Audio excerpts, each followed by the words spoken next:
ఓం పరమాత్మే నమః.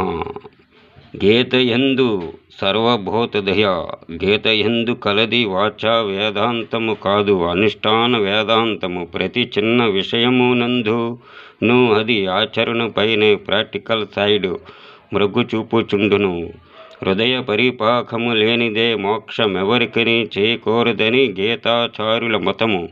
చిత్తము రజోగుణ తమో గుణాత్మకమై కఠినముగా నున్నంత వరకు పైన ఎన్ని పూజలు చేసినను, ఎన్ని స్తోత్రములు వల్లించినను, ఎన్ని ధ్యానములు ఆచరించినను మోక్షము చేకూరదు. పరప్రాణిపై దయా కరుణ వర్షించినప్పుడే యోగము, భక్తి, ధ్యానము, జ్ఞానము మున్నగున్నవి అభివృద్ధి నొందగలవని నిశ్చయింపవలెను.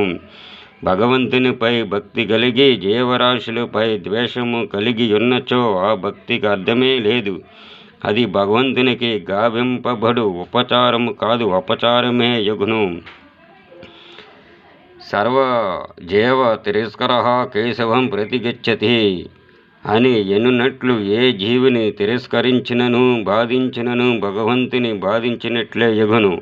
యాలననగా సమస్త జీవకోట్లును విరాట్ రూపుడగు పరమాత్మ యొక్క అవయవములు. ఏ ఒక్క అవయవము బాధింపబడినను మూలమునకు దెబ్బ తగులును. కావున సర్వభూత దయ అనున్నది యోగములన్నిటికీ పరమావశ్యకమైన అంగము. ఈ సత్యమునే భగవద్గీత ప్రారంభము నుండి అంతము వరకు పదే పదే ఉద్ఘాటించుచూ వచ్చినది. సందర్భము దొరికినప్పుడల్లా జీవకారుణ్యమును భగవానుడు నొక్కి చెప్పుచుండిరి.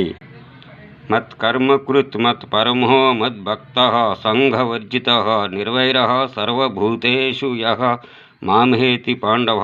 ఎవడు దైవ కార్యములు, దైవ ధ్యానము, దైవ భక్తి, దైవ ధ్యానములతో పాటు సమస్త ప్రాణుల ఎడల దయయు కలిగియుండునో అతడు నన్ను పొందును. ఇంతియే కాదు, 12వ అధ్యాయములో భక్తుని గుణములను గూర్చి ప్రస్తావించుచు మొట్టమొదటనే అద్వేష్ట సర్వభూతానాం, సమస్త ప్రాణికోట్ల ఎడల ద్వేషము లేకుండుట అను సుగుణ రాజ్యమును పేర్కొని ఉన్నారు.